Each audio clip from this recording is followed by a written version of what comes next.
दोस्तों, आज हम बात करने जा रहे हैं बिहार के एक शहर की, जिसका नाम रखा गया है भारत के क्रूर डाकू के ऊपर, जिसने कि पुरानी हमारी सभ्यता, हमारी संस्कृति को नष्ट कर दिया। और एक बहुत आश्चर्य की बात है कि अभी तक हमारे किसी भी बुद्धिजीवी नेतागण ने इस विषय पर कोई भी बात नहीं की, किसी ने इस पर चर्चा नहीं की, जबकि छोटे से छोटे मुद्दों पर, चाहे पक्ष हो या विपक्ष हो, तो दोनों पक्ष की तरफ से बातें होती है। आज हम बात करने जा रहे हैं अफगानी डाकू बख्तियार खिलजी की। जिस व्यक्ति को याद किया जाता है बिहार के नालंदा, विक्रमशिला और उदयपुरी के प्रसिद्ध संस्थानों को ध्वस्त करने के लिए। आपको बता दें कि अफगानी डाकू बख्तियार खिलजी ने भारत की सबसे पुरानी संस्कृति नालंदा विश्वविद्यालय के नाम से जानते हैं। वो धरोहर हमारी को नष्ट करने का श्रेय जाता है अफगानी डाकू बख्तियार खिलजी को।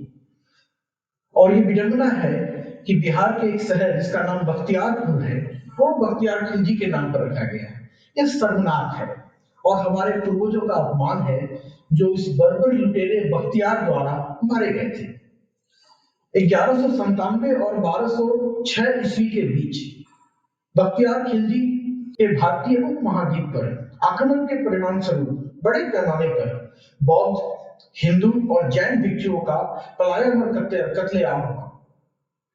उसने हिंदू, जैन और बौद्ध उच्च शिक्षा संस्थानों पर व्यापक रूप से कहर बरपाया और नष्ट करता गया।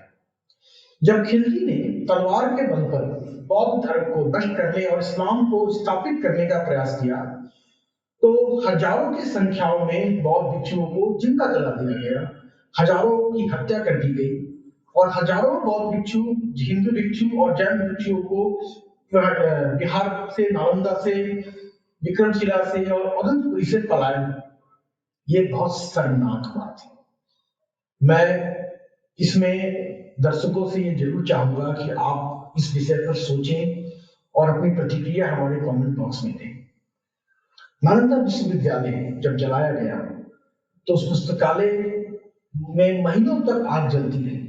जो पांडुलिपि से धुआं निकल रही थी, वो विश्वविद्यालय के चारों तरफ की पहाड़ियों पर महीनों तक एक भारी पर्दे की तरह लटकी हुई थी, जैसे कि किसी ने काले रंग का पर्दा लगा दिया हर तरफ। ये हमारे भारतीय संस्कृति और हमारे इतिहास का एक काला शताब्दी था, जिसे हम याद करते हैं तो आज हमें लगता है कि ऐसा हमारी संस्कृति, हमारी पांडुलिपि, हमारी पहचान को कैसे नष्ट किया गया और उस पर आज कोई चर्चा नहीं करता। नालंदा सहित भारतीय विश्वविद्यालयों, प्राचीन भारतीय विश्वविद्यालय वैदिक शिक्षण पद्धतियों का पालन करते हुए उच्च शिक्षा के संरक्षक थे। वैदिक आर्य की पुस्तक क्रोनोलॉजी ऑफ एशियन इंडिया के अनुसार गुप्त युग लगभग 335 ईसा पूर्व शुरू हुआ था। शुक्रादित्य नाम के राजा की पहचान करने वाली एक मोहर को गुप्त सम्राट कुमार गुप्त प्रथम माना जाता है, जिसने नालंदा विश्वविद्यालय को संस्थापक भी माना जाता है। और ये है हमारे प्राचीन किंवदंतियों के अनुसार कि उन्होंने विश्वविद्यालय को शुरुआत किया था। अधिकांश इतिहासकारों के अनुसार नालंदा विश्वविद्यालय 3वीं से 5वीं शताब्दी का है। नालंदा विश्वविद्यालय के खंडहर भारत के बिहार राज्य के में पटना से लगभग 52 मील दक्षिण पूर्व में स्थित है। यह 427 से 1197 ईस्वी तक संपूर्ण भारतवर्ष में शिक्षा का महानतम केंद्र था। इसे इतिहासकार के पहले महान विश्वविद्यालयों में से एक मानते हैं। अहीर नालंदा उत्तरी भारत में मंदिर, मठों और शिक्षा केंद्रों का अनगिनत संगठन था, जहां की गणित, खगोल विज्ञान, कीमिया और शरीर रचना के प्राचीन भारतीय वैज्ञानिक विचारों की लाखों पांडुलिपियां थी, जिसे कि बख्तियार खिलजी ने नष्ट कर दिया। जली हुई पांडुलिपियों में अधिकांश में हमारे प्राचीन भारत की, हमारे प्राचीन विज्ञान की जानकारियां थी, जिसे कई इतिहासकार कहते हैं कि करीब 9 मिलियन से ज्यादा पांडुलिपियां थी, जिसे अध्ययन करने के लिए नालंदा में कोरिया, जापान, चीन तिब्बत, इंडोनेशिया, फारस और तुर्की से छात्र आया करते थे भारतीय महाद्वीप के अलावा। आज जिस विश्वविद्यालय में इतना ज्ञान का भंडार हो, और चूंकि उसे इसलिए नष्ट किया गया कि अगर ज्ञान नहीं होगा तो लोग दास्ता स्वीकारेंगे। दास्ता स्वीकारने के लिए सर्वप्रथम ज्ञान को मिटाना आवश्यक होता है। उसी के तहत बख्तियार खिलजी ने पूरा विश्वविद्यालय को तहस नहस कर दिया, पांडुलिपियों को नष्ट कर दिया, जला दिया। और ये बहुत ही शर्म, और आज ये खबर सुनाते हुए या पढ़ते हुए मुझे अपने आप में एक बहुत तकलीफ होती है कि मैं उस देश में रहता हूँ जिस देश में हमारे आक्रमणकारियों के नाम पर शहरों के नाम है। बख्तियार खिलजी का प्रारंभिक लक्ष्य औदंतपुरी विश्वविद्यालय था, जिसे उसने सन 1193 में ध्वस्त किया था। 17वीं शताब्दी की शुरुआत में बौद्ध विद्वान तारानाथ का कहना है कि आक्रमणकारियों ने औदंतपुरी में कई भिक्षुओं को मार डाला और विक्रमशिला को नष्ट कर दिया। विक्रमशिला जो कि उस समय एक विज्ञान का केंद्र बन गया, आधुनिक विज्ञान का। जब विश्व में दूसरे देशों के लोग विज्ञान की बातें नहीं कर पाते थे, वहां पर हमारे देश में विज्ञान पढ़ाया जाता था, लेकिन उसे इसलिए नष्ट कर दिया गया और हजारों की संख्या में भिक्षुओं को मार के वहां से भगा दिया गया।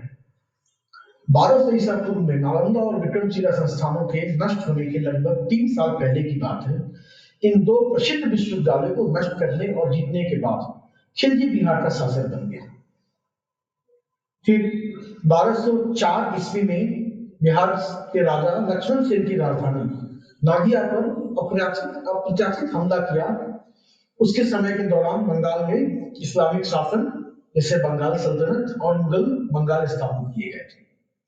उसने हिंदू महिलाओं से प्राप्त बच्चों के अलावा कई युवा पुरुष बच्चों को पकड़ लिया और उन्हें इस्लामिक सिद्धांतों में शिक्षित किया।